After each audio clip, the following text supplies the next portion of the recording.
Salut à tous, c'est Karim Debache, comme d'habitude, un petit peu surexposé parce qu'on sait jamais. Regardez-moi ça si c'est pas beau. Vous le reconnaissez? Eh oui, c'est les chevaliers du Dragon Rouge. Regardez-moi ça si c'est pas beau. Hop, hop, hop, hop, hop, hop, hop. Mais le truc que vous ne savez pas, et qui est absolument fantastique, c'est que, comme vous voyez déjà par rapport à la taille de mon visage, c'est une grosse chope. Pour ceux qui ne le savent pas, j'ai un visage qui fait 1m30. Donc c'est vraiment une très grosse chope. Et en plus, en fait, elle est noire. Normalement, il n'y a que Gohan quand elle est froide. Et quand tu la réchauffes, son papa apparaît derrière lui. Au même titre que celle, il y a juste sa tête. Et ensuite, quand il y a du chaud dedans, mais vous le verrez au fil de ce stream, parce que je pense que ce thé va refroidir. Il est un peu chaud puisque c'est un oolong, donc il est autour des 90 degrés. Je crois que c'est ça à peu près un oolong, 85-90 degrés. Donc je vais laisser quelques secondes se calmer un petit peu. Ce thé, en attendant, je vais vous remercier, puisque comme à votre habitude, vous êtes d'une générosité absolument spectaculaire, si bien que je me chie dessus de plaisir. Dès que le stream commence, systématiquement, je me chie dessus, ce qui rend les streams fort peu confortables pour moi du fait de l'odeur. Mais en même temps, moelleux. Voilà. Merci beaucoup à toi, le Lapin de 3, qui dit non peut-être. Pourquoi dit-il non peut-être? Peut-être par rapport à quelque chose que j'ai dit, je ne sais pas. Je ne sais pas à quoi il réagit, mais je sais que je l'aime, le Lapin de 3.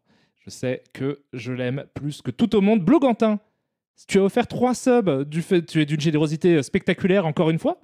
Je te fais des gros bisous. Tu offres des subs à Capitaine Cookie, à Sebelai et à Corbeau Wright. Salut à tous les amis et dites merci à Blogantin. Sympathique personnage, sympathique donateur, anonyme, pas vraiment, pseudonyme.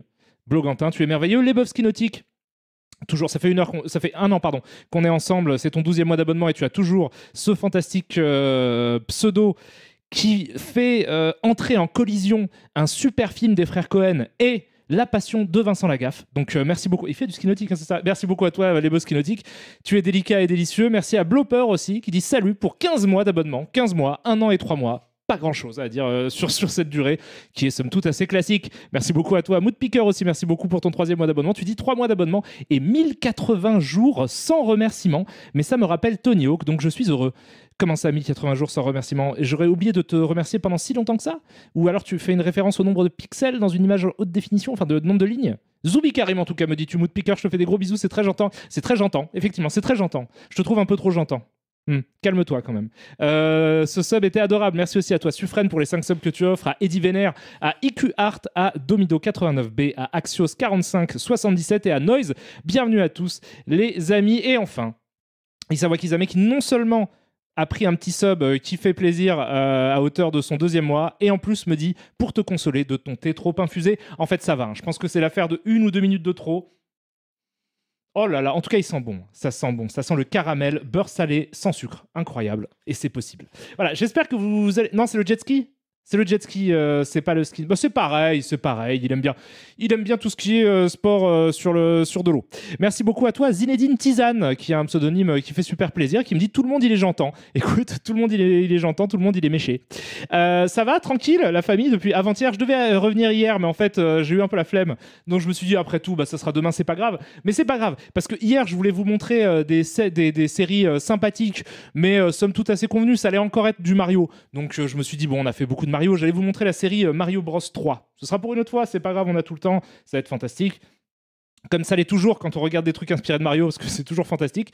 Mais là, je me suis dit... Alors aujourd'hui, pour ceux qui ne le savent pas, à 16h, tout à l'heure, est sortie la dernière bande-annonce du prochain jeu Zelda, Tears of the Kingdom, qui a l'air toujours aussi magnifique que j'ai déjà vu. Donc ça va pas être une découverte. Je voulais juste vous la remontrer, parce que du coup, c'est probablement un des jeux qui m'enthousiasme le plus de tout ce que j'ai vu qui allait sortir dans le futur. Ça a l'air toujours aussi mortel, aussi magnifique, aussi somptueux, toujours aussi beau, toujours aussi précis, toujours aussi fantastique. Vous me dites quoi? Et c'était super bien. Et ouais, c'était super bien, putain. Quelle bande-annonce, dites-vous? Oui, c'est merveilleux, mais comme tout ce que c'est génial. C'est bien les jeux vidéo, putain, c'est bien. J'ai dans cette magie, quoi, qui a pas besoin. C'est cool de pouvoir se projeter dans des univers magnifiques sans avoir une chanson pop culture qui arrive pour nous faire prendre conscience qu'en fait, on est en train de jouer à un jeu vidéo. C'est bien, hein, c'est cool. J'espère que ça va être super et j'en doute pas une seule seconde, ça ne peut qu'être super. Mais l'autre chose qui va se passer lors de ce stream, parce que c'est bien joli de regarder des bandes annonces et tout, ça on le fait souvent, c'est sympa comme tout, mais est-ce que vous avez trouvé le point commun entre les 2 chansons que vous avez écoutées, à savoir Paradise City, le tube des Guns N' Roses, les pistolets et les roses, et Personal Jesus de Dépêche Mode, la mode Dépêche? Est-ce que vous avez capté le lien entre les deux? Une autre, peut-être? Autre chanson qui a à voir avec ce qui va se passer aujourd'hui.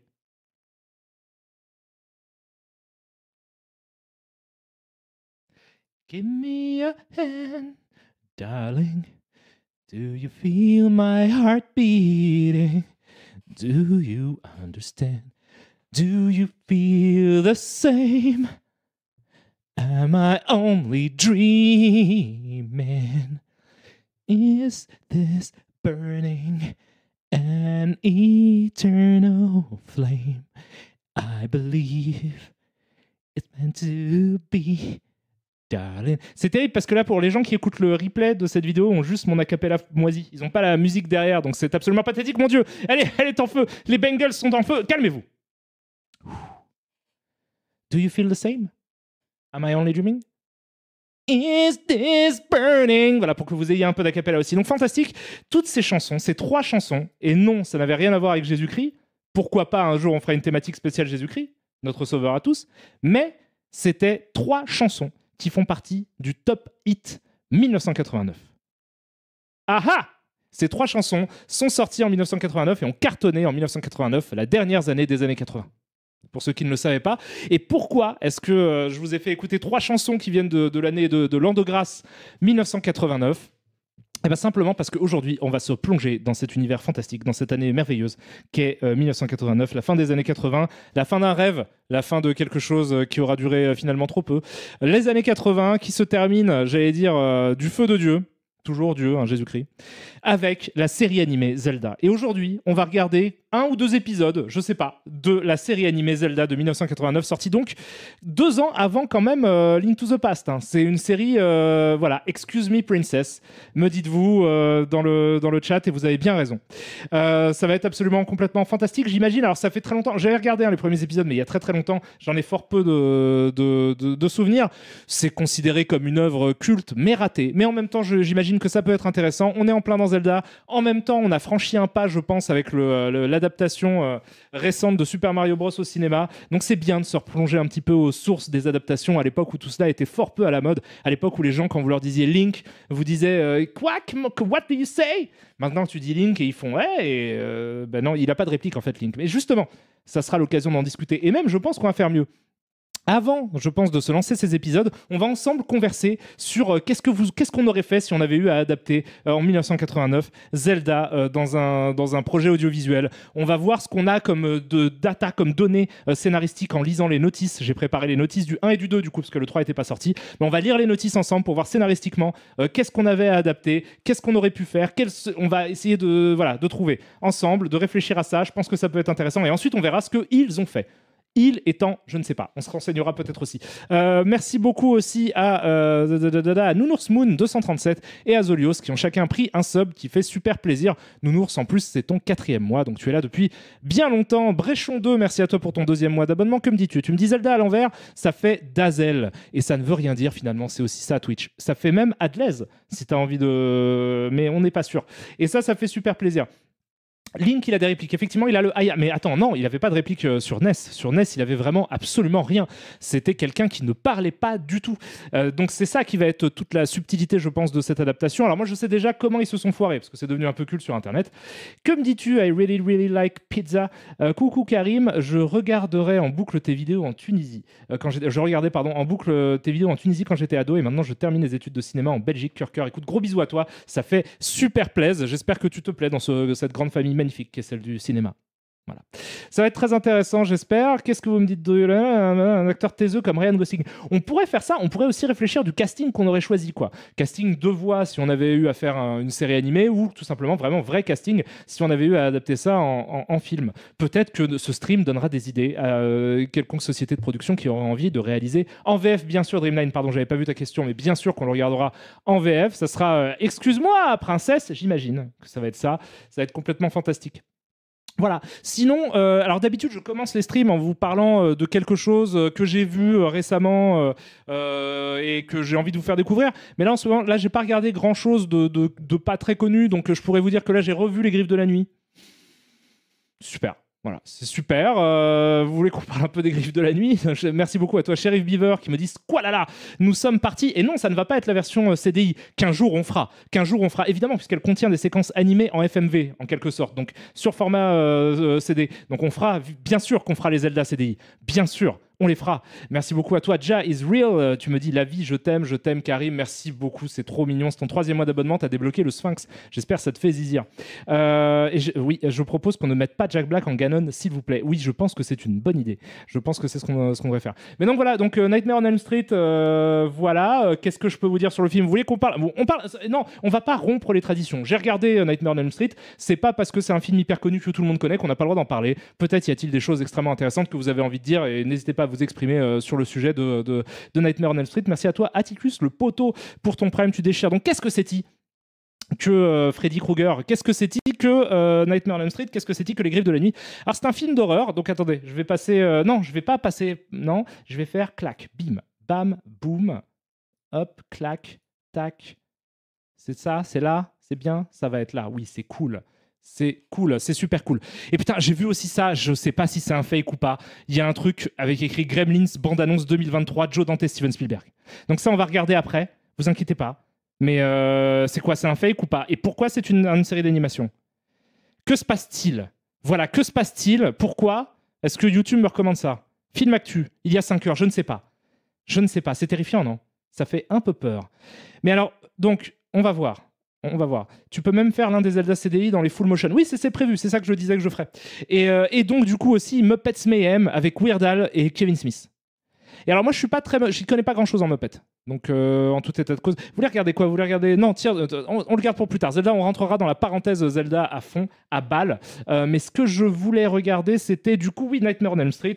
On va se mettre la bande-annonce qu'on va mettre dans le fond. Ça fait toujours plaisir.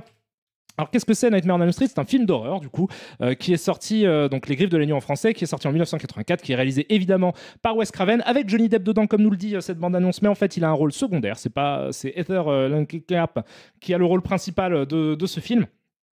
Et ça fait partie, disons, des licences de slasher les plus fameux et les plus fameuses et les plus célèbres de l'histoire du slasher, sorti en 1984, soit bien après que le genre du slasher soit bien lancé, puisqu'on avait déjà eu bien sûr Halloween en 78, mais même Vendredi 13 en 81, moult films je sais pas, Happy Birthday to Me en 82 à The Burning en 81, à plein d'autres slashers.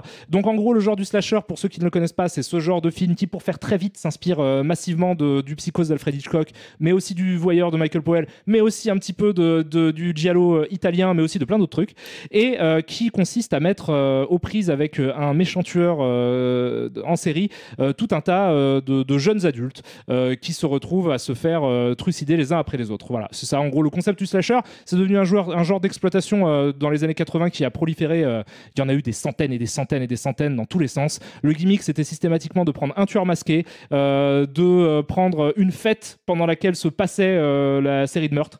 C'est pas un fake, le Gremlins, putain, on va voir tout ça, ça va être complètement n'importe quoi encore. En gros, donc en 84, Wes Craven, qui est un réalisateur qui était déjà un réalisateur connu pour ses films d'horreur, un peu par défaut, on peut en discuter aussi, mais en gros, il est surtout connu pour son premier long métrage.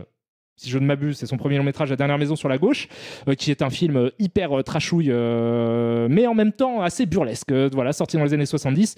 Il a fait après ça La Colline à des yeux, puis je crois, comment ça s'appelle, Shocker, au début des années 80 aussi, et donc il se retrouve à faire ce film qui a la particularité, donc par rapport aux autres slashers, de mettre en scène un tueur qui n'est pas juste un tueur, donc pas juste un mec avec un... Oh, on peut mettre l'abondance du 2 aussi, c'est possible. Qui n'est pas juste un tueur avec une arme blanche, mais qui est un tueur surnaturel, qui a la particularité, et c'est toute la saveur de la saga des Freddy, de tuer ses proies dans leurs rêves. Le scénar du film, c'est que par le passé... des parents.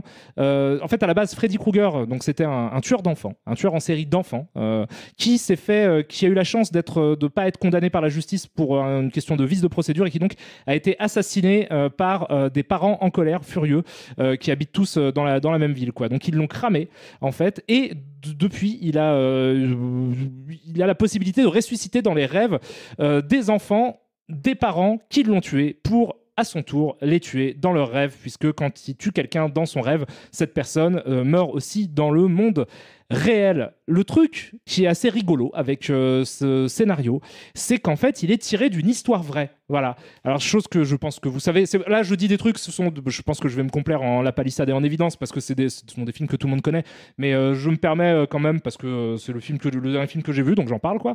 Mais en gros, c'est tiré d'une série d'articles de presse, je ne sais plus dans quel journal, mais que Wes Craven avait lu, qui chroniquait donc un syndrome.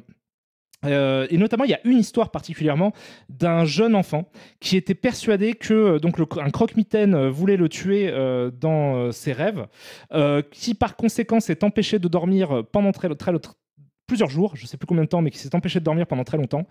Et dès lors que ses parents ont réussi à le faire dormir, il s'est réveillé mort. Voilà. Et donc, c'est cette idée-là, ce concept-là. Alors, il y a plein d'autres trucs. C'est lié à la guerre, etc. C'est lié à des traumas de guerre. Mais en gros, voilà, c'est ça, en tout cas, l'idée de base qui a donné à Wes Craven l'envie de faire ce film-là, qui est un excellent, vraiment, film d'horreur que, du coup, j'ai revu là, hier, qui a l'intelligence, justement, d'amener une dimension onirique au genre du slasher, qui jusque-là était quand même très, j'allais dire, terre à terre, quoi. Ce sont des gens dangereux qui tuent, quoi. Voilà. Il s'est pas réveillé du coup, mais il s'est pas réveillé du coup, effectivement.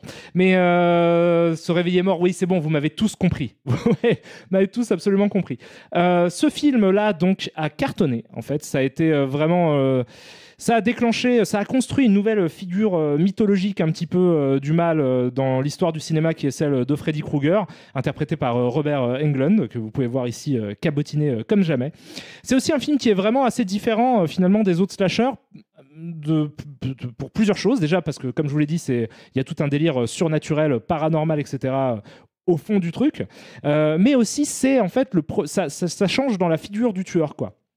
C'est-à-dire que jusqu'ici, les tueurs étaient soit très peu montrés dans les slashers, soit ils avaient cette dimension très monolithique, très lente, masquée, on ne voit pas leur visage, ce qui permet d'ailleurs de les faire être interprétés par plein d'acteurs différents sans qu'on s'en rende compte, parce que Jason, vous mettez n'importe quel mec un peu baraque sous le masque, c'est Jason, quoi, et Michael Myers pareil. Lui donc a beaucoup plus profité de la performance d'acteur de Robert Englund, qui s'est inspiré du coup de Klaus Kinski, et notamment du rôle de Klaus Kinski dans le Nosferatu de Werner Herzog, mais aussi un petit peu de James Cagney. Donc il a mélangé un espèce de truc vraiment malsain, glauque, vieux vampire nosferatuesque, avec un délire un petit peu gangster, un petit peu qui a de la gouaille, quoi. Et c'est ça qui a donné sa personnalité à Freddy, ce qui fait que Freddy, par ailleurs, avant le remake de 2010, sera systématiquement interprété par Robert Englund dans absolument tous ses films. Il y a eu en tout 7 longs métrages Freddy, où Freddy est interprété par Robert Englund. Le dernier étant Freddy sort de la nuit, un film complètement métatextuel, finalement très en avance sur son temps. D'autant plus en avance sur son temps que le scénario de Freddy sort de la nuit, qui donc est un film qui se passe dans le vrai monde, et donc les personnages, enfin les acteurs et le réalisateur Wes Craven sont des personnages du 7e film. C'est une idée que Wes Craven avait eue déjà pour le 3e film. Donc très très en avance sur son temps en fait, quoi. Qu'est-ce qu'il y a d'autre que je pourrais dire qui pourrait être très intéressant? Il y avait... c'est pas Freddy contre Jason le dernier. Si, j'ai complètement omis Freddy contre Jason, qui du coup est le 8e opus en fait des Freddy, et qui est aussi interprété par Robert Englund, bien sûr. Le 7, c'est mon préféré. Moi, ce que j'adore, c'est le 1, le 3 et le 7. Ce sont les 3 films que je trouve vraiment hyper cool. Le 1, en fait, alors donc je peux resituer un petit peu. Le 1 a aussi la particularité d'avoir lancé une société de production qui est New Line Cinema, qui du coup avant ça était quasiment cantonnée à la distribution, au rachat et à la redistribution de films déjà existants, qui avait, je crois, à son actif 2 ou 3 longs métrages. Je voudrais pas dire de conneries. Il y avait Alone in the Dark, mais pas celui que vous pensez, un film qui n'a rien à voir, qui s'appelle Alone in the Dark. Il y en avait un autre dont j'ai oublié le nom, et je crois qu'il y en avait un 3e aussi.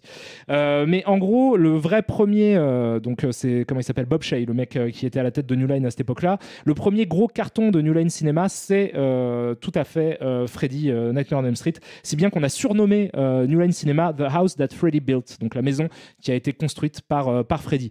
Ce qui fait que on peut remercier Freddy Krueger pour Le Seigneur des Anneaux, puisque sans le succès de Freddy Krueger, on n'aurait probablement pas eu New Line Cinema qui produit Le Seigneur des Anneaux avec Peter Jackson, qui avait donc d'ailleurs dont les liens avec New Line remontent à il y a très longtemps, puisque je sais plus pour quel opus, c'est peut-être le 4, pour le quatrième, pour un des Freddy en tout cas, Peter Jackson avait été contacté pour proposer un scénario qui n'a pas été retenu, mais néanmoins il a quand même écrit, je crois, un draft d'un opus des Freddy. De la même manière, New Line produira aussi, comment s'appelle la saga des destinations finales. Voilà, pour les gens qui aiment.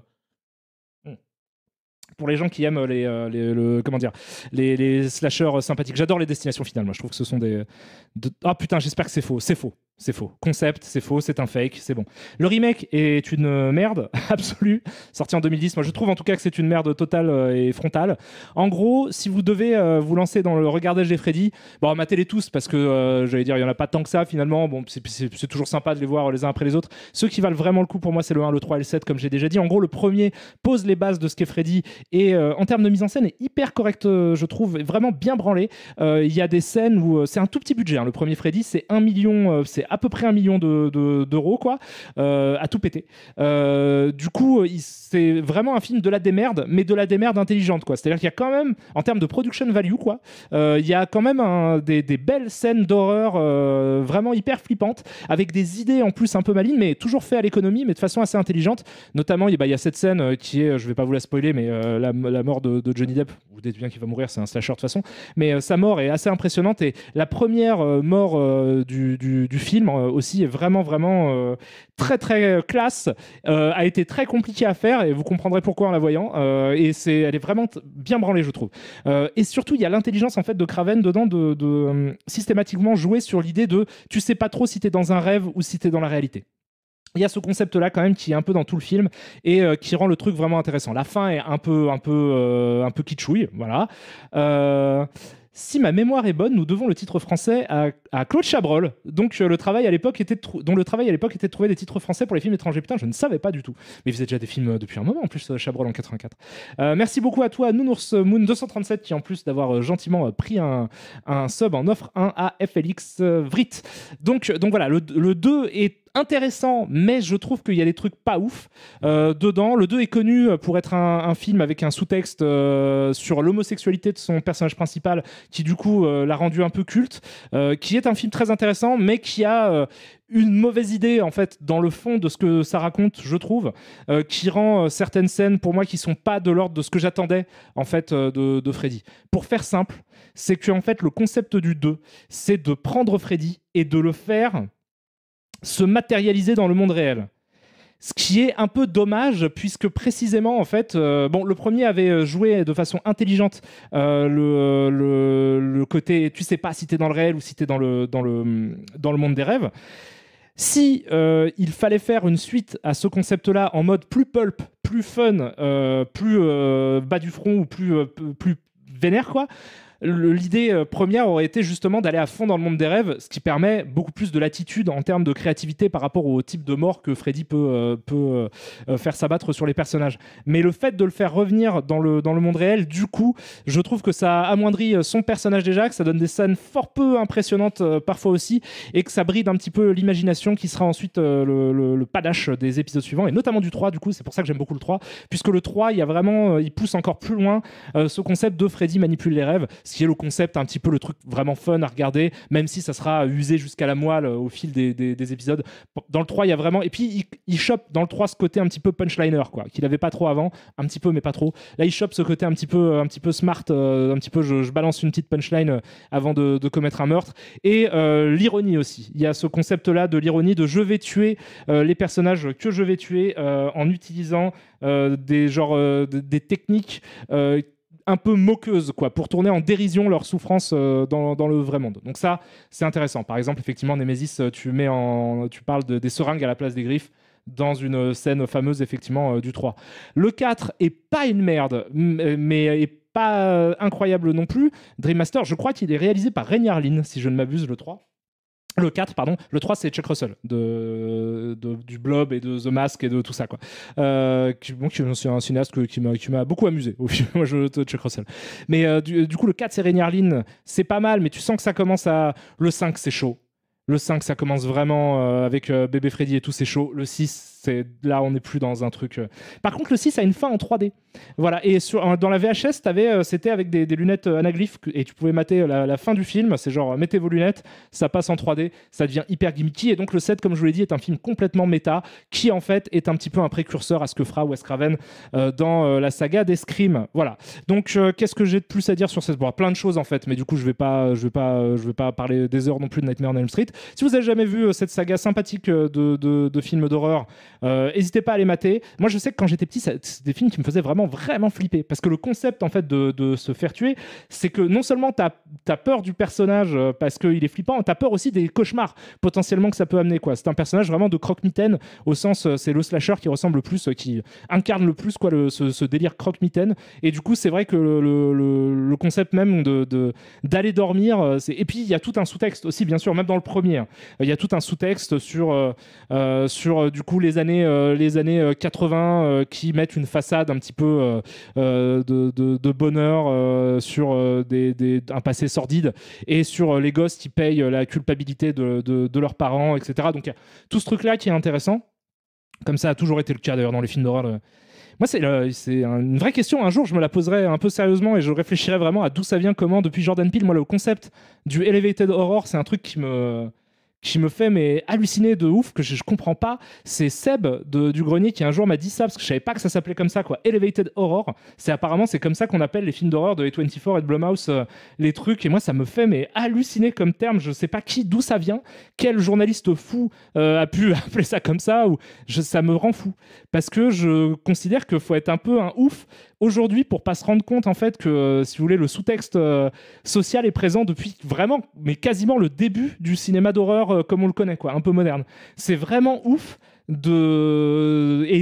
J'espère de tout mon cœur que c'est pas un truc que se disent les cinéastes qui font les films récents d'horreur, quoi, et qui se disent on est en train de faire de l'élévated d'horreur par rapport aux films d'avant qui étaient juste purement bestiaux et qui n'avaient pas de sous-textes sociaux. C'est vraiment trop bizarre, quoi. Et faut leur dire, quoi. Moi, c'est comme si un mec arrivait et disait là, je vais faire un film de guerre mais révolutionnaire parce que ça va être un message contre la guerre. Mais tu t'étais où, hein? En fait, tu t'en as vu aucun, du coup. Parce que c'est trop bizarre. Et je ne sais pas d'où vient le terme. Je ne sais pas si... Peut-être il a été décidé de façon un peu cynique, un peu sarcastique ou un truc comme ça, pour se moquer du côté un petit peu truc, mais c'est hyper chelou, quoi. C'est hyper chelou. Parce que oui, donc c'est pour ceux qui ne le savent pas, du coup, les films d'horreur, les films de genre, depuis vraiment aussi loin que je puisse remonter le cinéma d'horreur, le cinéma de genre, en fait, contiennent nombre de sous-textes intéressants, social. Enfin, ça parle de la vie, hein, ça parle du monde. C'est pas genre, voilà. Donc voilà, donc je ne sais pas. Parce qu'en plus, ça leur donne l'espèce de délire, en fait, où tu as l'impression que, du coup, ils font genre, nous, on fait des vrais trucs d'auteur, mais ils sont même pas capables de comprendre les messages d'un film. Et du coup, en fait, tu dis, mais si vous avez pas compris, en fait, c'est qu'en fait, vous proposez un spectacle qui est plus évident, avec un message peut-être plus facile à décoder de façon superficielle, mais donc moins elevated. Tu vois, s'il y a une échelle, en fait, ce que je trouverais déjà complètement con, hein, mais s'il y a une échelle de messages que tu transmets à ton spectateur, mais du coup, vous êtes en bas de l'échelle, en fait, parce que vous offrez je veux dire, Enfin bref, je sais pas. Mais n'hésitez pas à réfléchir à ce truc-là, parce que moi, ça me fait halluciner, moi. Le fait qu'on se soit dit, putain, enfin, les films d'horreur ont des choses à dire. Moi, je trouve ça fou. Genre, ça fait 100 ans qu'ils le font, quoi. Genre, c'est trop bizarre. Parce que c'est fou de pas voir ça, mais même que ce soit dans Psychose ou même dans Halloween, dans Massacre à la tronçonneuse, dans toute l'exploitation, mais du début à la fin, à part les vrais films popcorn, mais qui sont du coup des repompes de fond de bac de vidéoclub, quoi. Mais sinon, tous les films un peu importants de l'histoire de l'horreur, j'ai l'impression, j'aurais du mal, en fait, à citer un film d'horreur qui est considéré comme un film d'horreur important, qui n'a pas derrière un vrai message sensé, social. Genre, c'est vraiment très très compliqué pour moi d'en trouver un. Après, je suis sûr, j'en oublie, hein, il y a peut-être des trucs de pur divertissement, mais même les trucs de pur divertissement, ils ont toujours un petit truc, en fait, dans le fond. Parce que de fait, étant donné que ce sont des genres qui ont été considérés très souvent comme peu nobles, du coup, ils se définissaient en termes de contre-culture, en gros. Donc, ils se sont toujours inscrits contre une forme d'establishment du bon goût, au moins. Et donc, à minima, juste ça, en fait. Ça fait qu'il y a un contexte qui est dans l'œuvre. Mais je sais pas, je ne sais pas, ça c'est un truc trop bizarre. Voilà, du social dans Dawn of the Dead. Ouais, c'est ça, tu sais, ils revoient. Est-ce que ces mecs-là, ils voient Zombie et ils se disent, mais oh là là, qu'est-ce que c'est décérébré comme film. Est-ce qu'on pourrait pas faire un film qui soit à la fois un film de zombies et un truc un peu anticonsumériste? Est-ce qu'on pourrait pas utiliser la figure du zombie pour dire quelque chose sur notre monde de consommation? Est-ce qu'on est obligé de faire comme Romero et tu sais, tu fais, mais attends, qu'est-ce que t'as fait vraiment, t'as pas vu? Il y a ce truc-là dans les remakes. Bon, enfin bref, on va pas rester des heures sur le cinéma d'horreur moderne. Moi, je trouve que c'est terrifiant, quoi. Merci à toi, Tsuki no Sakura, pour le Prime. Tu es magnifique. Merci aussi à toi, Redrum59, qui me dit Freddy contre Jason, c'est le meilleur avec un sous-texte très elevated. Non, mais voilà, Jason X, peut-être. Mais Jason X, c'est pas un classique de l'horreur, tu vois. Genre, c'est pas vraiment ça. Alors attendez, je vais juste lire les quelques subs que hop, parce que je crois que j'ai oublié des gens et j'en suis vraiment sincèrement désolé. Suffren, en plus c'est un sub que t'as offert, Suffren, donc je suis vraiment un connard de pas l'avoir noté. Merci beaucoup à toi pour le sub que tu offres à Entitles. Merci aussi à toi, Atticus le poteau, pour le sub que tu n'offres à personne d'autre qu'à toi, et tu as bien raison. Tsukino Sakura, je viens de te remercier, c'est magnifique. Redrum59, toi aussi. Voilà. Donc voilà, ouais, donc je sais pas. C'est un argument juste marketing pour vendre les films d'A24. Ouais, mais alors, il y a des gens qui tombent dans le panneau ou pas? Il y a des gens, ils se disent, putain, c'est pas trop tôt. Mais je vous dis, c'est vraiment, moi j'adorerais qu'il y ait un nouveau mouvement de films de guerre antimilitariste et que les gens, ce soit leur argument de vente, quoi. Là, ils font, nos films de guerre, c'est pas comme tous les films de guerre que vous avez vus par le passé. Nous, on est vraiment là pour dénoncer la guerre, tu vois. J'aimerais trop qu'il y ait vraiment ce mouvement-là qui arrive et ça s'appelle Elevated War Movie, tu vois. Genre, et tu fais, mais c'est pas possible. Genre, c'est pas possible. C'est trop chelou. Et je savais pas, je vous jure, quand il m'a dit ça, Seb, j'ai bugué, quoi. J'ai fait, mais attends, Elevated, comment? Il me fait, non, parce que là, ils font des films et ça a un message. Et je fais, mais c'est ça, enfin, ça a toujours été ça, non? Ça a vraiment. Parce que c'est trop bizarre, c'est trop bizarre. Mais un jour, je vais me poser sur le truc, je vais essayer de comprendre d'où vient le terme, comment il a évolué, qui l'utilise, pourquoi, quels sont les films qui rentrent dans la catégorie Elevated Horror, quels sont les films qui sont pas dedans. Tu vois, genre, est-ce que peut-être qu'il considère qu'il y a énormément de précurseurs?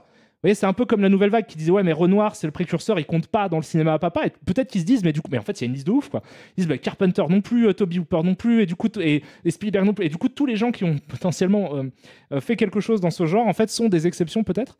Peut-être qu'ils sont en guerre juste contre vraiment les slashers bas de gamme de 85, quoi, les trucs vraiment où les souviens-toi l'été dernier ou je sais pas. Mais c'est compliqué parce que dans Scream, il y a un message. Hein. Moi, tu vois, genre, on peut discuter longtemps de Scream, mais on peut ne pas aimer aussi le film. Mais ça veut dire des trucs. Hein. Merci beaucoup à toi, Blogantin, pour les très gentils subs que tu offres à Gaf Fougas, à Pat Attrac, à Bichoco38 aussi. Bienvenue à vous, les amis. Merci aussi à toi, Atticus le poteau, qui réoffre un sub tellement t'es mignon et choupinet. Ah non, toi, t'en avais pris un, je crois. C'est pas grave. Mais en tout cas, Light Betsoin. Bizarre. Ou Light Betsoin, je ne sais pas.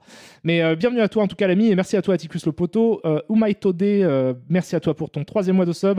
C'est trop mimi. Voilà. Non, c'est comme le roman graphique, c'est l'élite culturelle qui se dit merde, j'aime un film d'horreur, il peut pas être comme les autres, on va donner un autre nom. Peut-être. Ouais, mais le terme roman graphique, ouais, je sais pas. Non, mais si, ouais, non, mais il y a peut-être ce délire-là, ouais. Qui se disent je peux pas mettre ça, qui est un spectacle que moi je considère comme un peu au-dessus, dans le même sac que tous ces trucs pas nobles que j'ai déjà critiqués par le passé. Peut-être. Merci à toi Click le Clown, fantastique pseudonyme, c'est ton 9e mois d'abonnement, ça me donne envie de te faire des gosses. Je te fais des gros bisous. C'est ça pour moi ce terme, nous dit Sarah Lugosi, qui est donc un nom qui me fait me dire que tu connais le genre de l'horreur. Pour moi, ce terme est vraiment ultra péjoratif. C'est de l'horreur, mais en mieux, car l'horreur, c'est nul, c'est pour la plèbe. Absolument. Moi, je pense qu'il faut vraiment reconsidérer vraiment ce terme s'il est utilisé, parce que du coup, j'ai appris il y a quelques années, en fait, ou il y a quelques mois en tout cas, que c'était un truc utilisé, quoi. Il faut arrêter d'utiliser ce terme-là. Il faut vraiment, on arrête de dire ça, quoi. On arrête de dire elevated horror pour en plus décrire des films qui sont pas si malins que ça, quoi. Qui sont vraiment très littéraux, qui sont pas spécialement mauvais forcément. Moi, il y a certains films que j'aime bien dans ce truc-là, mais c'est-à-dire qu'ils parlent des sujets, enfin, qui montrent les sujets dont ils parlent, quoi. Mais c'est tout. C'est vraiment c'est tout. C'est-à-dire que, enfin, c'est tout. Et du coup, c'est pas elevated, c'est quand même extrêmement méprisant, quoi. Je trouve ça extrêmement sale. J'ai écouté ce truc-là, je sais pas si vous voyez, de Capture Mag. Sur du coup Super Mario Bros, n'hésitez pas à aller les écouter, il y a pas mal de choses avec lesquelles je suis absolument d'accord qui disent en plus il y a des gens qui ont aimé, des gens qui n'ont pas aimé, dedans. Bon, il y a plus de gens qui n'ont pas aimé que de gens qui ont aimé. Mais je suis un peu d'accord avec des trucs qui ont aimé ceux qui ont aimé et des trucs qui n'ont pas aimé ceux qui n'ont pas aimé. Voilà. Donc n'hésitez pas à aller les checker. Voilà. Qu'est-ce qu'il y a d'autre comme truc intéressant là-dedans? Oui, je voulais voir Gremlins parce qu'on est dans un monde de fous. Donc, Gremlins. C'est pas vrai. Ah, attendez, on va le mettre en plein écran, ça, quand même, parce qu'il faut profiter de ce truc-là, quoi. T'as un exemple de film qui serait de l'elevated horror? Bah, typiquement, c'est arrivé avec les films de Jordan Peele. Voilà. C'est Jordan Peele de Get Out. Depuis Get Out, en fait, apparemment, c'est un truc qui se dit. Mais il y en a plein d'autres. Alors, attendez. Hop, tac, je passe à... Non, c'est pas ça, justement, c'est ça. Bing! Et vous ne voyez plus rien. Et oui, les amis, vous ne voyez plus rien. Alors attendez, hop, clac, voilà. Là, vous voyez. Donc, du coup, on va regarder ça. Je ne sais absolument pas ce que c'est, comment, pourquoi, que se passe-t-il. Là, que se passe-t-il? Que se passe-t-il? On est en train de regarder, c'est Gremlins. Donc, il y a Gremlins 2023 qui s'appelle juste Gremlins. Donc, comme Gremlins. Ah, je vais pas apprécier le spectacle. Bon, attendez, je vous recale ce truc-là. Je remets ça comme ça.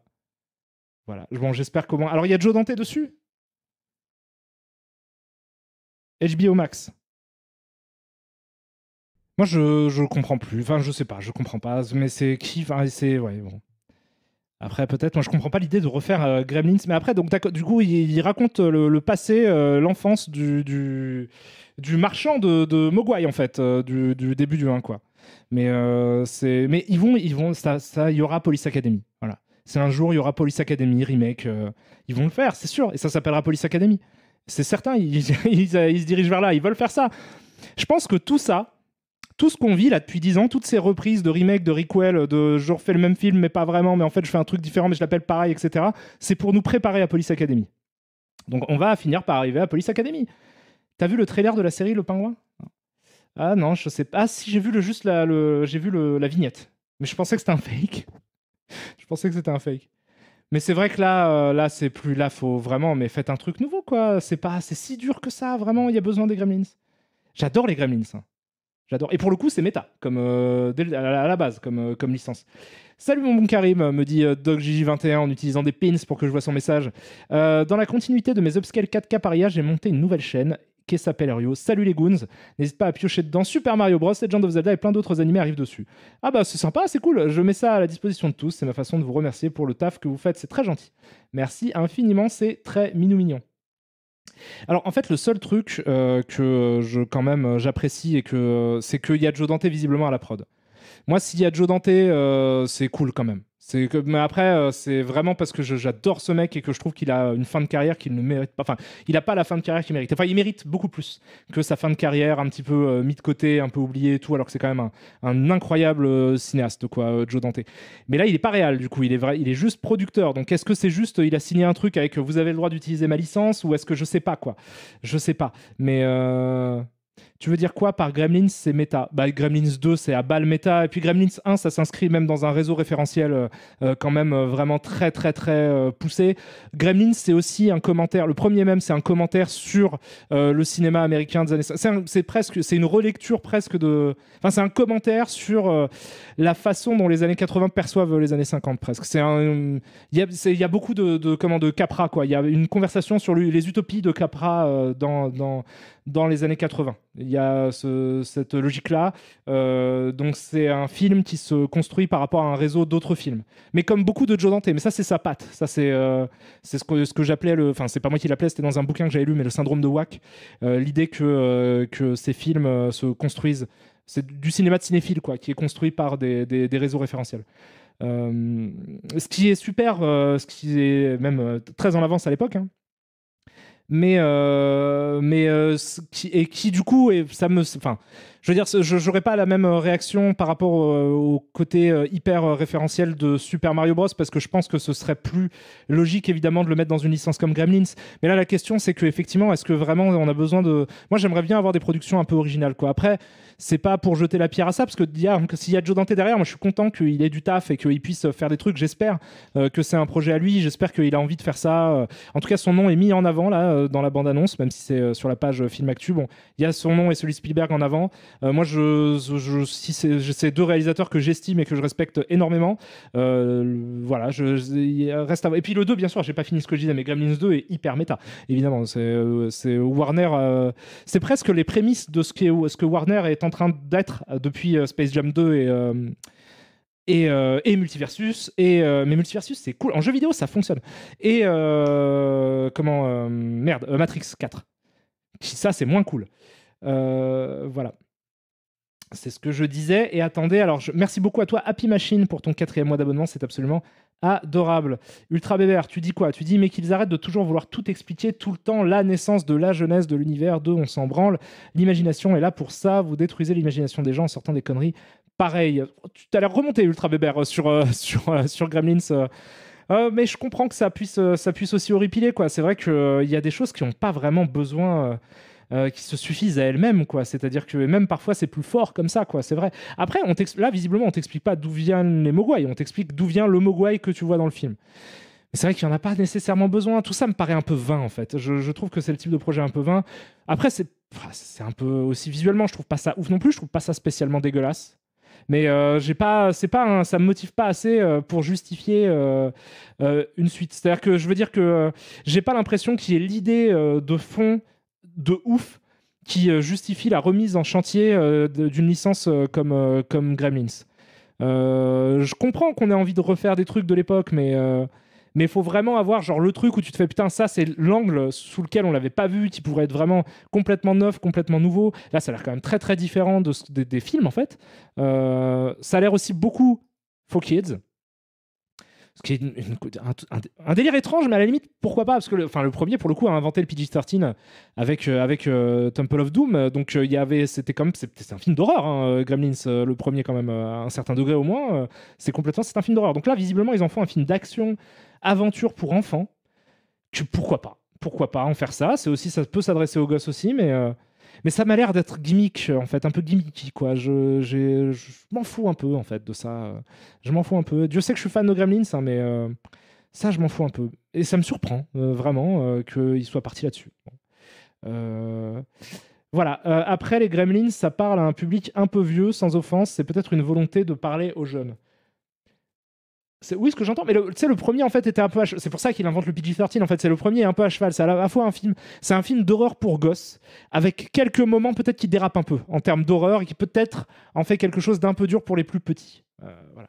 Est-ce que j'ai vu l'abondance de The Marvels? Non. Et alors ça par contre je m'en fous de ouf. Je m'en fous de malade, c'est vraiment là. Mais Marvel, c'est bon, les films Marvel, ils m'ont complètement perdu. Je ne fais plus partie des gens qui apprécient regarder des films Marvel. Quel qu'il soit, et même quel que soit le réal. En plus, là, je crois que c'est pas la réal de Candyman, le remake. La suite, pardon, qui est très mauvais. Plus, moi, j'adorais Candyman, l'original, et c'est vrai que le remake est vraiment naze, donc je m'en fous x2. Du coup, je m'en fous parce que c'est Marvel, je m'en fous parce que c'est une réalisatrice, pardon, que j'aime pas trop. Je m'en fous complètement. Vraiment, je m'en fous. J'ai même pas vu la série Miss Marvel. J'ai pas vu j'ai vu aucune la dernière si j'ai regardé Hawkeye à un moment, j'ai trouvé ça sans plus, assez anecdotique. Puis maintenant c'est vraiment devenu du flux c'est même plus c'est du contenu, quoi. C'est même plus des films, c'est genre ça tourne en boucle avec tout le temps les mêmes blagues, tout le temps les personnages qui prennent pas au sérieux leur mythologie, tout le temps les mêmes trucs. Moi j'en peux plus, quoi. Eternal, ça a été un point de rupture. Il y a un moment où j'ai fait non, en fait je veux pas regarder ça vraiment, quoi. Enfin, c'est 2 heures de perdu de ma vie. J'ai aucune envie de voir ce spectacle-là. Je trouve pas ça drôle. Je trouve que ça c'est mal fait. Enfin, je sais pas. Je veux pas voir ça, quoi. Et tous les autres. Et puis après, non, mais moi, je veux plus. Ces films-là, ça ne m'intéresse plus. Je me fous de Marvel complètement. Plus que de DC même. Alors que il fut un temps, j'aurais peut-être dit l'inverse, mais là, c'est plus. Parce que j'adore Marvel, les BD. Hein. Genre, j'adore vraiment de ouf, quoi. Mais voilà, le seul que je vais regarder, effectivement, c'est le Spider-Man animation, quoi. Ça, c'est le truc que j'ai envie un peu de regarder. Mais sinon, sans ça, tout le reste, vraiment, je m'en fous. Ils peuvent aller où ils veulent, j'en ai rien à foutre. Leur multivers, je m'en fous. Le truc de vas-y, il n'y a plus d'enjeu, de toute façon, qu'est-ce qui va se passer? Il va y avoir un personnage qui meurt et tout le monde va faire semblant d'y croire parce qu'en fait, c'est pas grave, parce qu'il y a sa version parallèle qui va revenir. Ça va être que des trucs comme ça, quoi. Ça va être. Je veux bien mettre Je veux bien mettre le trailer de The Marvel si vous voulez, mais c'est vraiment... je n'irai pas voir ce film. Même si là, je vois un truc où je me dis c'est génial, j'irai quand même pas le voir. Voilà. Attendez. Captain Rambo? What the hell are you doing? Entering the jump point perimeter. I'm gonna get you some readings, Fury. Hello? Monica. Hello?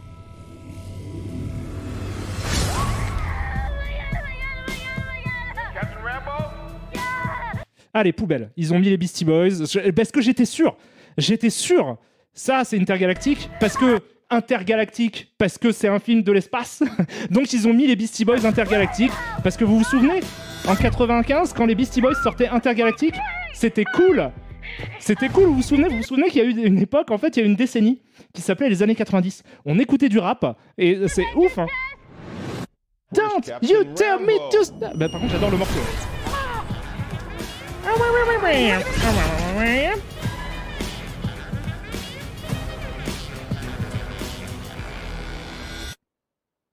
What the? Ah, et putain, et puis les effets particuliers. Hi. We're looking for Kamala Khan. Okay, so our powers are entangled. I can manipulate light energy. And you... I could totally show you. Not again! Hi. Where's our daughter? Wherever you were.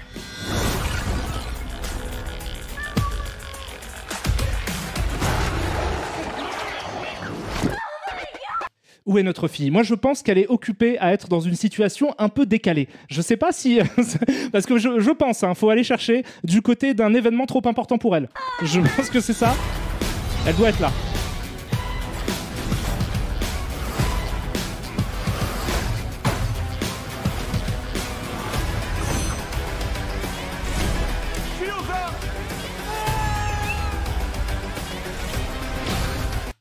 Est-ce qu'il y a déjà des références à Schrödinger dans Quantumania? Parce que je ne l'ai pas vu du coup.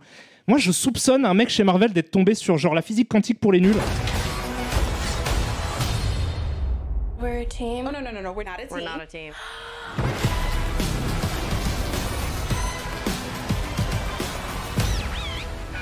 Ça sera sans moi, les amis. Ça sera sans moi, mais je souhaite néanmoins une bonne projection à tous les gens qui tenteront l'aventure, mais ça sera complètement sans moi. Je suis sûr qu'il va y avoir plein de blagues super. Je suis sûr que des personnages dans des situations très importantes, cosmiques, vont se retrouver, intriqués. Avec d'autres personnages, visiblement. Donc, c'est super. C'est super. Il y aura plein d'effets particuliers. Il y aura des moments touchants, mais en même temps des moments drôles. Et en même temps des moments dans l'espace. Et il y aura les Beastie Boys, souvenez-vous comme c'était cool. C'est super, c'est chouette.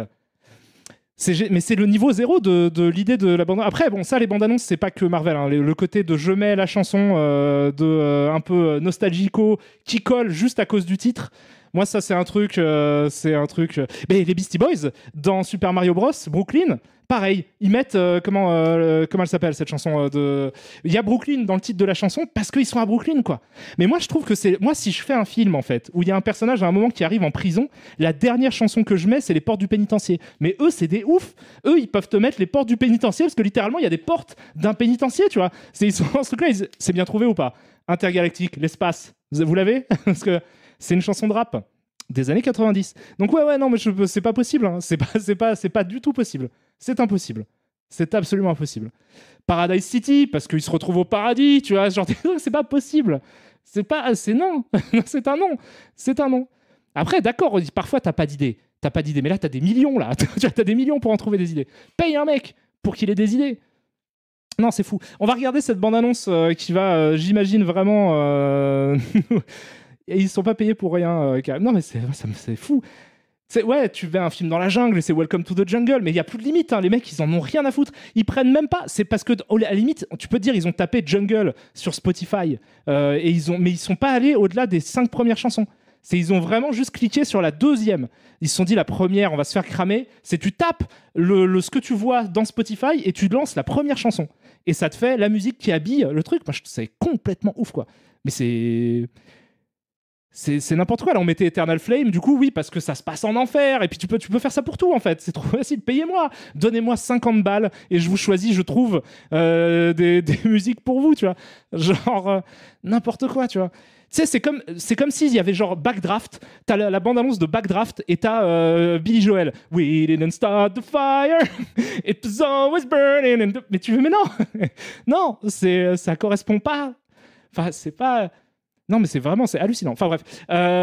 Donc, Legend of Zelda, Tears of Kingdom. Donc voilà quelque chose de bien, tiens, quelque chose d'intéressant. J'ai vu cette bande-annonce, elle est merveilleuse. Elle est absolument fantastique. Ou Allumer le feu. Voilà, Allumer le feu sur Backdraft. C'est ça qu'ils veulent voir, c'est ça que vous voulez voir, vraiment. Intergalactique, quoi. Parce qu'elles sont dans l'espace. Bon, allez.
Zelda,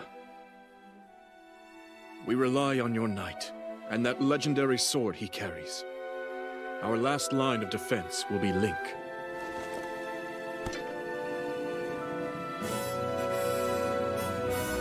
Link.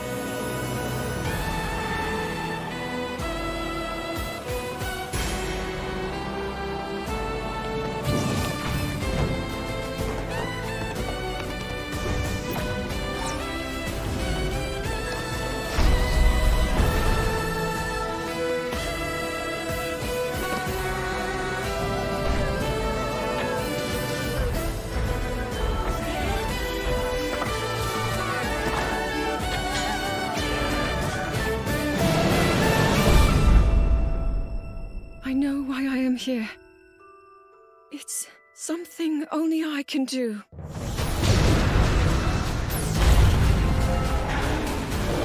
Do not look away. You witness a king's revival and the birth of his new world. Il est colère. Okay, let's go!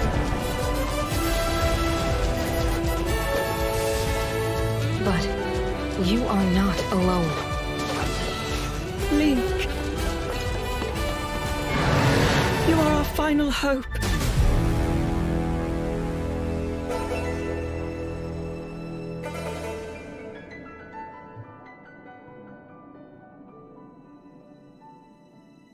C'est superbe.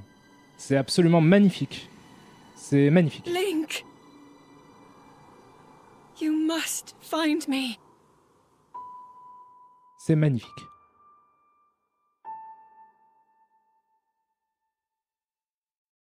Eh ben, je suis hyper chaud, il n'y a pas de problème pour ce jeu. Je l'étais déjà dès que j'ai vu les premières images avec vous la dernière fois, mais je suis évidemment hyper motivé par ce jeu qui ne peut être que fantastique. Imaginez, il sort et c'est de la merde. Ça surprend tout le monde. Non, c'est pas possible. Ils peuvent pas faire un truc nul avec ça, c'est fantastique. C'est merveilleux. Et Dieu bénisse l'industrie du jeu vidéo d'offrir des grands spectacles en fait divertissants avec de l'ampleur, et sans mettre les Beastie Boys. Si seulement ils pouvaient ne jamais mettre les Beastie Boys, ce serait vraiment vraiment cool. J'adore les Beastie Boys, je le rappelle quand même pour les fans des Beastie Boys qui nous écoutent, je trouve que c'est un groupe légendaire de l'histoire du rap. Mais je ne veux pas les entendre sur des images de Zelda et c'est très bien qu'ils ne soient pas là. Tu vois, c'est cool, super. Tears of Kingdom, fantastique. Merci beaucoup à vous Nintendo de produire encore des jeux sérieux, intéressants, beaux, qui nous laissent explorer des mondes fantastiques.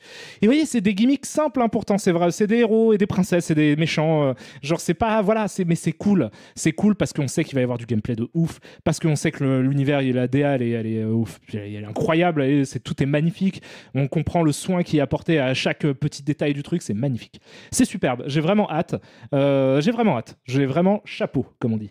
Voilà, je vais juste vérifier si j'ai pas oublié un sub vite fait, et effectivement j'en ai oublié parce que je suis un sale con. Merci beaucoup à toi les Arcades pour le Prime que tu viens de me filer, merci à LAFR aussi pour les 6 mois qui me dit merci pourquoi, c'est pas moi qui ai fait le trailer de Zelda. Mais oui, c'est superbe. C'est absolument super. Putain, je suis content. Je suis très satisfait. Ça sort quand ? J'ai même pas regardé la date. Attendez, 5-12, c'est 12-5 ou 5-12 ? C'est quand ? Attendez, parce que sinon, c'est dans pas longtemps. C'est le 12 mai, c'est pas le 5 décembre. C'est le 12 mai.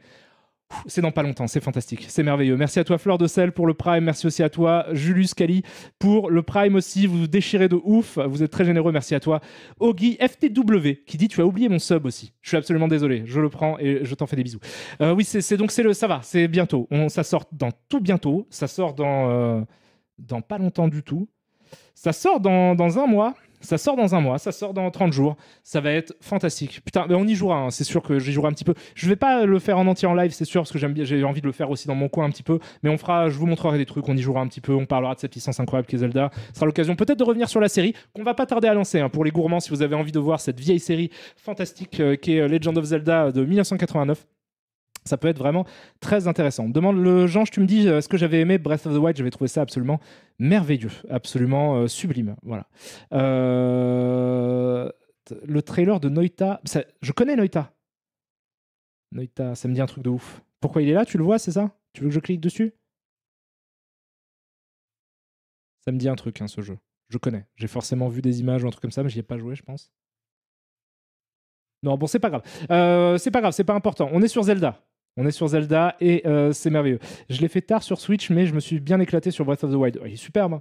Moi, je l'avais fait sur Wii U, pour tout vous dire à quel point je suis une victime, un pigeon de Nintendo, quoi. J'ai une Wii U. J'avais, parce que je l'ai perdu. Je ne sais pas où est ma Wii U. Mais voilà, j'espère que, comme les champions, on verra Zelda un peu plus que dans le premier. Moi, le seul truc que j'aimerais par rapport au premier, j'adorerais qu'il y ait un peu plus de donjons. Comme le disait si bien MC Jean Gabin. Un peu plus de donjons. Quitte à mettre moins de sanctuaires, juste 2 donjons en plus, voilà. De 6, genre un peu plus de donjons, ce serait top. Et après, pour le reste, ils peuvent... Vous avez vu les trucs, on avait regardé déjà la vidéo, mais vous aviez vu le trailer de gameplay où il montre ce qu'on peut faire dans le jeu. Ça vend du rêve de ouf.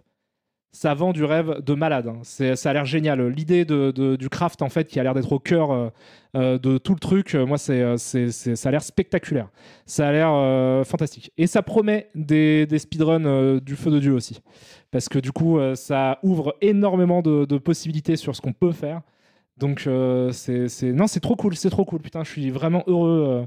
Je suis heureux de ça. Voilà. C'est cool de ne pas finir sur The Marvels. Et d'aller sur ce truc-là. Alors, Donjons et Dragons, j'ai toujours pas vu. Là, je vois mes amis en train de le critiquer. Ils jouent dedans. Mais je vais le voir samedi. Par conséquent, je pense que dimanche, je ferai un live pour parler de Donjons et Dragons, le film, de est-ce que j'ai aimé, est-ce que j'ai pas aimé. Parce que, au vu de ce que moi... à la base, les premières images que j'ai vues du film m'ont vraiment inquiété. Je trouvais ça pas intéressant. Mais tout le monde m'a dit... Et vraiment, quasiment tout le monde. C'est-à-dire, il y a très peu d'exceptions de gens. Tout le monde m'a dit que c'était vraiment bien. Donc, du coup, ils m'ont hypé. J'ai vraiment hâte de le voir. Et j'irai le voir. J'ai déjà mes places. J'irai le voir samedi. Et du coup, dimanche, on en parle de Donjons et Dragons. On en discute. Ça a l'air pas ouf. Voilà. Ça, je suis hyper motivé aussi. Jedi Survivor. Parce que j'avais beaucoup aimé Fallen Order.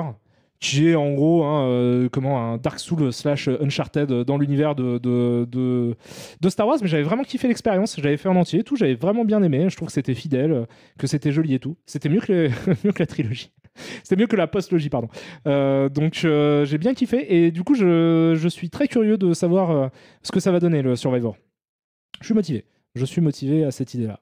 Voilà, qu'est-ce qu'il y a d'autre de sympa qu'on nous propose?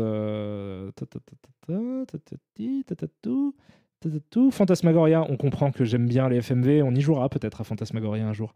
Qui sait, ce sera fantastique.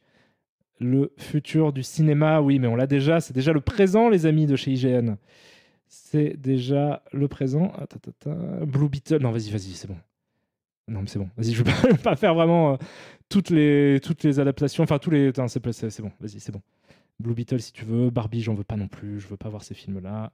Et Le Pingouin, apparemment, il y a une série Le Pingouin qui, donc m'a-t-on dit, n'est pas un fake, je pensais que c'était un fake quand j'ai vu la vignette, mais apparemment il y a une vraie série sur Le Pingouin. Voilà, dont je me fous un petit peu, parce que je fais partie de quelques personnes qui n'ont pas trop kiffé The Batman. Là pour le coup j'étais un des seuls. Je me souviens qu'au moment où j'ai vu The Batman, tout le monde était hyper enthousiaste, et j'espère que ça me fera pas la même chose pour Donjons et Dragons, genre un truc que tout le monde a kiffé et que moi j'ai pas aimé. Barbie, c'est pas ce que tu crois, je pense. Barbie, ça a l'air bien. Barbie, ça a l'air bien, mais ça a l'air métatextuel ou pas? Ça va me saouler si c'est le cas. En vrai, oui.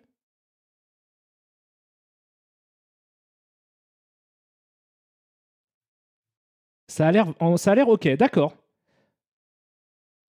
Parce que moi, le seul truc que j'ai vu de Barbie, en fait, c'est le teaser.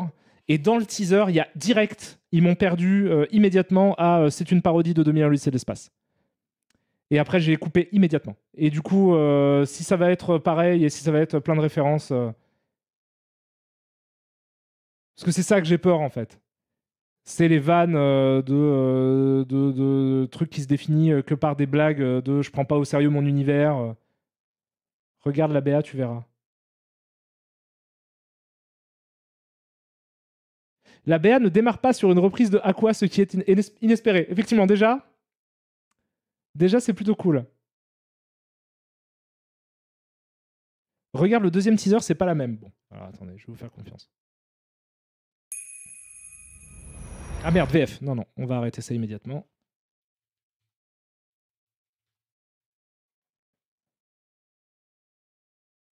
Ça peut... Alors, je sais pas, c'est compliqué. Je sais pas vers quel truc ils vont. Est-ce qu'ils vont vers une parodie, du coup, de l'univers Parce que pareil, c'est pas méta, donc c'est beaucoup plus rassurant que le truc avec 2001, l'Odyssée de l'espace, effectivement. Ça a l'air mieux que ce que je pensais. Mais dans l'absolu, il y a quand même ce truc de... Je sais pas, c'est curieux, je me demande où ils vont aller. Parce que ce côté artificiel, là, il est admis comme étant, du coup, c'est pas leur vrai monde. C'est ça, vous dites? Il y a un délire Philippe Cadic derrière, en fait? C'est un truc...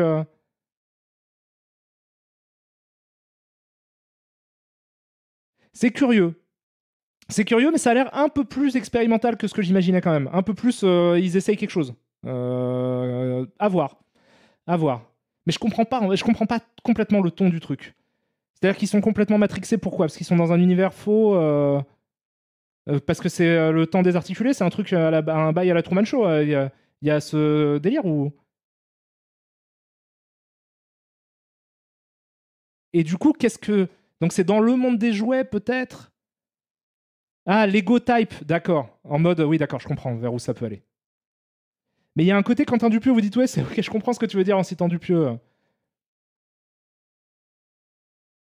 Il y a, en tout cas, une certaine, j'ai l'impression, quand même...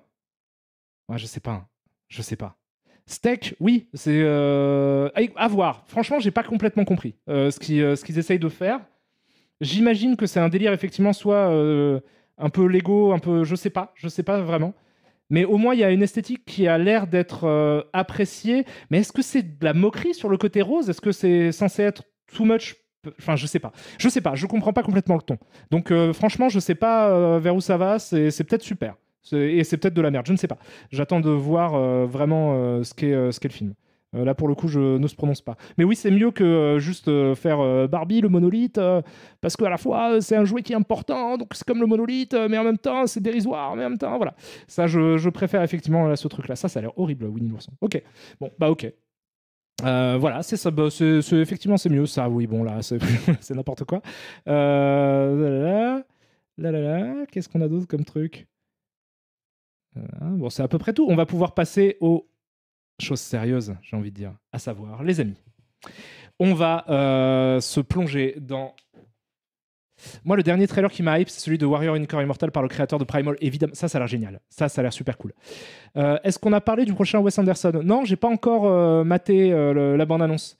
Il faut, à l'occasion, on peut parler de Wes Anderson, mais si j'ouvre ça, on va être là encore une demi-heure à parler de Wes Anderson, et quand même le cœur de ce stream, c'est Zelda. Donc on a vu la bande-annonce du prochain chef-d'œuvre on peut déjà le dire, prochain chef-d'œuvre de Nintendo qui est oh là là, mais il va faire plein de pranks. Et de Nintendo, qui est Zelda Tears of the Kingdom, fantastique, merveilleux, la suite de Breath of the Wild, ça va être incroyable. Et là, on va passer à un autre délire.